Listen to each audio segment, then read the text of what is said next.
पिछले 2 दिनों से पश्चिम बंगाल के राज्यपाल बंगाल के विभिन्न हिस्सों में जाकर के चुनाव पश्चात हुई हिंसा, आगजनी, लूटपाट से पीड़ित व्यक्तियों एवं उनके परिजनों से मिल रहे हैं। कल वो कूच बिहार भी गए थे। आज वो आसाम के रनपगली क्षेत्र में बने हुए शिविर में जाकर के पीड़ितों से, उनके परिजनों से मुलाकात भी की और उसके पश्चात राजभवन से हमने कई ट्वीट्स देखे, जिन ट्वीट्स में राज्यपाल ने कल अपनी कूच बिहार की यात्रा के दौरान वहां के डीएम और एसएसपी के गैर जिम्मेदाराना व्यवहार को लेकर के तल्ख टिप्पणियां करी।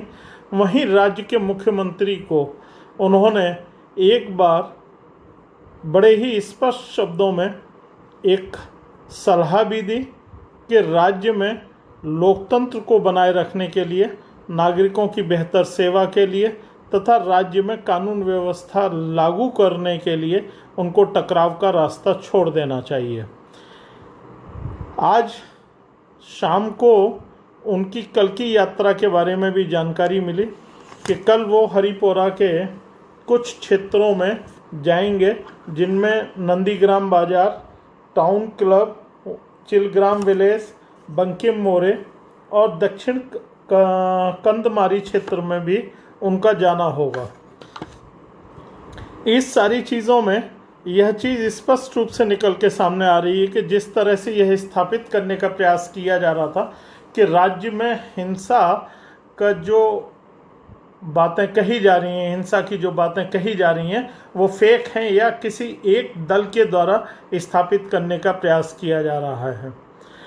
वास्तविकता लगभग खुल कर के सामने आ रही है और ऐसा नहीं है कि पहली दफ़े भाजपा के कार्यकर्ताओं के साथ हुआ। पूर्व में भी इस तरह की बहुत घटनाएं देखने को मिली हैं जब भाजपा के कार्यकर्ताओं की हत्याएं की गई हैं और उसको फिर उन्होंने आपसी गांव की रंजिशों में दिखा करके किया गया है।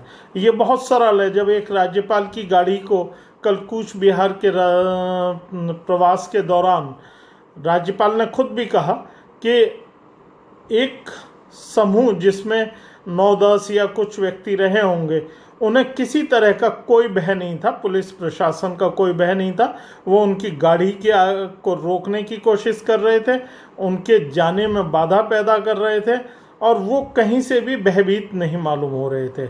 ऐसी स्थिति जो एक राज्यपाल, संवैधानिक पद पर बैठा हुआ व्यक्ति इस बात को कह रहा है, तो कहीं न कहीं विषय की गंभीरता को समझा जा सकता है।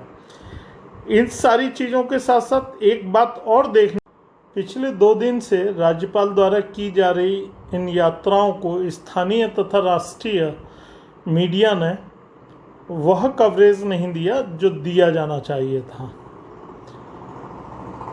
अधिकारियों की उदासीनता समझ में आती है, क्योंकि राज्य के मुख्यमंत्री ने यह उनको आदेश किया होगा कि वो राज्यपाल को, जैसा कि पिछले पत्र में भी जो मुख्यमंत्री ने राज्यपाल को लिखा था कि उन्होंने अपने चीफ सेक्रेटरी को, मुख्य सचिव को इस बात के लिए मना किया है कि वो आपको कोई सीधी जानकारी न दें। तो हो सकता है कि अप्रत्यक्ष रूप से कहीं न कहीं राज्य के अधिकारियों को इस बात के आदेश हों कि आपके द्वारा कही जा रही बातों को वह ज़्यादा महत्व न दें। ऐसा संभव हो सकता है। लेकिन क्या मीडिया किसी राज्य के मुख्यमंत्री के द्वारा शासित होती है या मीडिया को उनकी बात माननी चाहिए? यह एक अपने आप में गंभीर प्रश्न है। इस विषय पर देश के मीडिया जगत को सोचना चाहिए और निर्णय करना चाहिए कि क्या उनका यह व्यवहार उचित रहा है। नमस्कार।